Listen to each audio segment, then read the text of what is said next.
Next to me is the all-new Audi RS5. Audi's response to the BMW M3 and C63 sedan. It packs a powerful punch, all-wheel drive as standard. It's aggressive and wide, yet not overly shouty. It's somehow elegant and beautiful at the same time. Does it have what it takes to stack up to its German competition? Well, today we're gonna find out just that. Special thanks to Rusnak Westlake Audi for making this review possible. I've got a link in the description below to their website where you can find this exact RS5 and more cars just like it.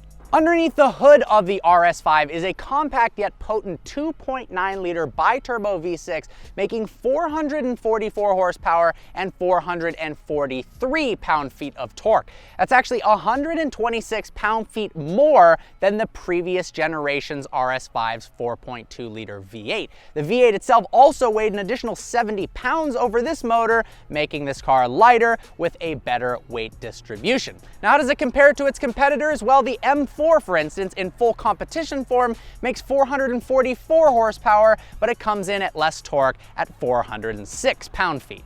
Equipped with the RS Sports exhaust, the RS5 actually sounds better as well than the BMW M cars. A bit more throaty and full, and less like the M3 has stomach acid and it's releasing a whole bunch of weird gaseous burbles and sounds. This specific RS5 is finished in Mazzano Red Pearl, which looks fantastic with all of its black and carbon fiber accents. That's thanks to the optional $5,500 black optic carbon package that gives you these beautiful carbon fiber mirrors. It also gives you this nice carbon fiber trim piece along the front trunk, as well as a carbon fiber rear spoiler and black trim on the windows, as well as some nicer looking wheels. Next, we get to the front of the RS5, whose focal point is the large but properly proportioned hexagonal front grille. I love all of the undulations that come together in such an elegant manner, and on the RS5, it actually looks like it's the right size. The same can't be said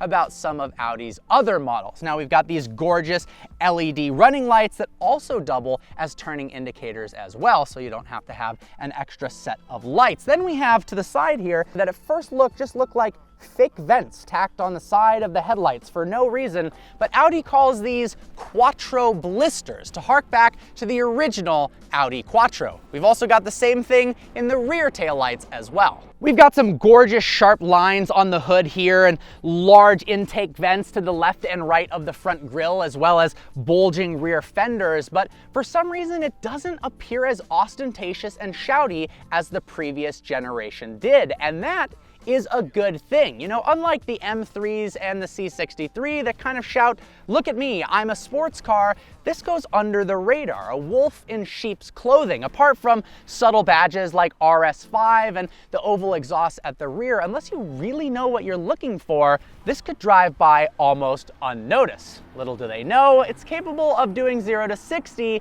in 3.7 seconds. Now, that's not to say the RS5 isn't exciting or striking. It is. It just feels more mature and grown up than its competitors. Now, standing to the side of the car, you'll also notice that it has 4 doors. That's because this is the RS5 Sportback, the first time in the United States that we've been graced with an RS5 with 4 doors. The wheelbase is 2.3 inches longer than the coupe, yet it doesn't lose any of that athletic, aggressive stance. It just aids in more practicality. Let's hop in the back, shall we? You see, unlike the RS5 Coupe, the RS5 Sportback is actually usable in the rear. I'm seated behind myself, I'm 5'11", and I have several inches of legroom left to go. Now, even despite the fact that the rear roof is sloped so intensely, I do have about, well, actually, I don't have a ton of headroom. You do have to slouch a little bit, but you could totally deal with this over a decent distance of time. For super long road trips, probably not the most comfortable, but it is absolutely not one of those cars where they just threw rear seats in the back for no reason other than to say they could. Now, this middle seat here is raised a bit, and yeah, that's not the best headroom. But we do have dual charging ports for your phone in the back and adjustment for the rear climate control. There's also a 12-volt outlet and some lighting options back here as well. The center armrest also folds down to reveal 2 cup holders that look very strange in design. Come around to the back of the RS5 and you'll notice some of its signature elements, these gorgeous oval tailpipes finished in black. Because we've got the black optic carbon package, we of course have this gorgeous carbon fiber rear diffuser and rear deck lid as well. But what's most important is this car comes with the $3,350 Dynamics package, which gives us the RS Sports exhaust, which sounds a heck of a lot better. It also gives us the Sports suspension with dynamic ride control, so you can adjust the suspension depending upon what driver mode settings you are in.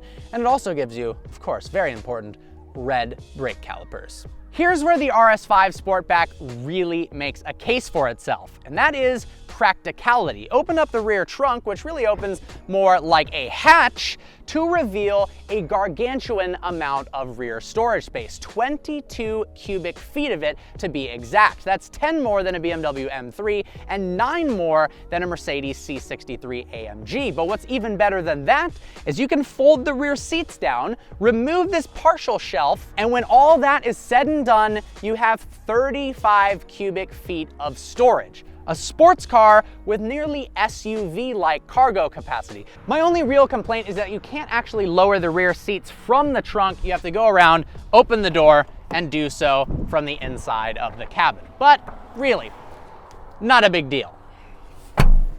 The interior of the RS5 is absolutely exquisite. Everywhere you look, the choice of materials is top-notch. Take the seats, for instance. As standard, they are 12-way adjustable seats with pneumatic bolsters and even massage. That's right, as standard. Now, these have been upgraded for an additional $1,500. We have this beautiful honeycomb Nappa leather that feels great to the touch and looks fantastic with the contrasted stitching as well. Also, something to note, something that costs a lot in many cars, particularly Mercedes, is upgraded carbon fiber trim on the dash. Well, in the RS5, it comes as completely standard.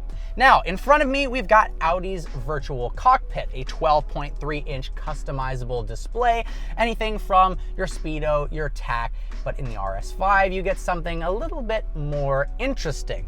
The standard mode actually gives you a power and torque meter, and below that, it shows you the boost pressure as well. Really cool driver-focused setup. Then we have the MMI system over here to the right. Yes, it sits in the center of the dash, kind of like an iPad slapped on there, but they've done it in a tasteful way, especially with this nice aluminum trim on the side. Below that, we have the digital climate control vents. Actually only have to tap just the gentlest amount in order to get them to function. Then we've got our drive modes below that. This car can actually park itself, so it has active parking assist. We've got a USB port in there, 8 different customized configurable buttons that you can choose to do whatever you like. And in here, we've got an additional USB port, auxiliary cable, and plenty of storage space for your phone. For audiophiles out there, there is an optional Bang & Olufsen sound system for only $950, which in my opinion is an absolute bargain. It comes with 19 speakers and 755 watts of auditory blissful power. It sounds epic. More along the lines of gadgetry and technology is Audi RS's driver assistance program. This gives you a top view mounted camera so you can park more easily. Love the aerial view for added practicality. It also gives you lane assist to help you maintain inside the lane when you're on the highway. It also gives you a heads-up display so you can look over the wheel without having to look down at the dash to see the current speed limit as well as speed, but it also has traffic sign recognition. This is a really cool technology that constantly is scanning the road for speed limit signs. Let's say you come into a school zone, the speed limit drops to 25, but you miss the sign and you're using the active cruise control, the Audi will actually slow itself down to the proper speed limit. This is good for safety. This is also good for getting you out of tickets. Really convenient. Or in the reverse case, let's say you're going 45 and it turns out the speed limit's 55, the traffic sign recognition will kick in and help you speed up to the proper speed limit. All right, behind the wheel of the RS5 now, let's go ahead and fire it up. Stop start button in the center console. Pull it into drive. Now, I will brief this by saying I'm doing a supplemental video going much more in depth into what the car is actually like to drive. I wanted to break it into a second video, talk more about the performance characteristics and the performance driving elements in that second video with a point of view style so you can really see what it would be like to drive it for yourself. In this, I'm going to talk a little bit about the performance figures, but more what it's like to drive on an average daily basis. Is this actually a car that you could commute in and use every single day? So, curb weight of 4,100 pounds. It's not the lightest sedan out there by any means, but it actually feels lighter on its feet than its curb weight would suggest. It's coupled to an 8-speed ZF automatic transmission, so it doesn't have a double clutch unit. We got paddles mounted on the steering wheel, but in the right driving mode, the paddle response is actually very good. The steering feel is nice and heavy, the brake pressure feels confidence-inspiring, and it really is just an easy car to drive. It's amazing how much smaller it feels behind the wheel than it might look on the outside. Visibility is actually fantastic in the RS5, whether it's out the front window, over the shoulder, or in the rear. Despite having that sloped rear deck, you can see everything very, very easily. Right now, I am in dynamic mode, which is one of 4 different driving modes. We'll go ahead and put it into comfort mode. Makes the driving experience a little bit more relaxing. Love the heads-up display. It's in the perfect position. Honestly, the virtual cockpit is so nice to have as well, especially the fact that it's customizable, so you can tailor it to make it feel like it's your car. The infotainment screen is also a really good size. Doesn't feel like it gets in the way whatsoever. Headroom in the front is also fantastic. These seats are very comfortable and supportive as well. Like I said before, 12 ways of adjustability. Oh, it sounds pretty good too. The RS5 starts life at $74,200. Remember, unlike the C63 and the BMW M3, it comes standard with all-wheel drive. Neither of those can. It also has more cargo space in the rear.